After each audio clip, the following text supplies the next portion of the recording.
Okay, we're going to start with the easy squares. So see, the bottom here is going to remain the bottom because you do not want this. If I dip this with this part up, you're going to see this part of the cake through the truffle. So dip it in just like that. You don't have to get the entire bottom if you don't want to. Take it like this and twist off. Okay, tap again. See here, there's a little air bubble.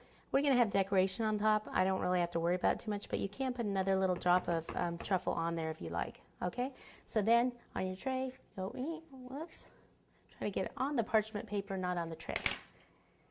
Yeah, okay. Another one there, Pop these out. Okay, so grab it, stick it in all the way so you can feel the skewer go into the buttercream. Dip it this way and then spin it around and dip it the other way.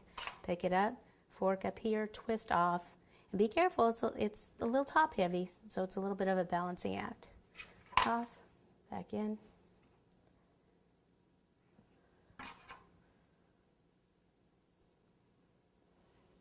Have I ever dropped one? Of course I have. Sometimes you can save it if you drop one. Let's see, I'll just keep going, and maybe if I drop one, I can show you how to fix it. The little chickadee doodads are going to get dipped in the truffle that I've put yellow food, not food coloring, yellow candy coloring in.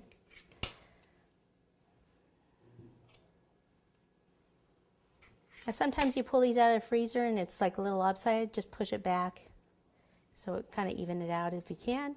See, I can tilt this. That's it. The further that goes down, the more you have to tilt it. I think I mentioned this 1 pound of truffle does about 24 of the square ones.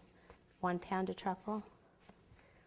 Okay, so that's it for those. Let me clean this off and then move this one over. Bring the yellow in. I've already melted this. Hopefully it's still, yeah, it's still good.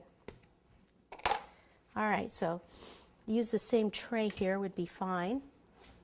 Just clean my hands a little bit. So the little chickies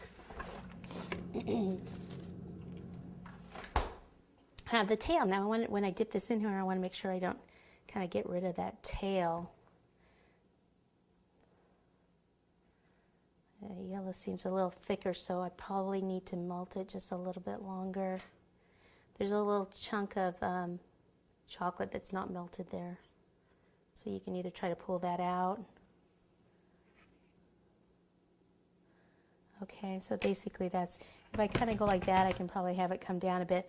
I need to melt this just a little bit more, and then I'll go ahead and dip the other two, but you saw how to do it on that one. It stays with the tail up. Okay, we'll be back.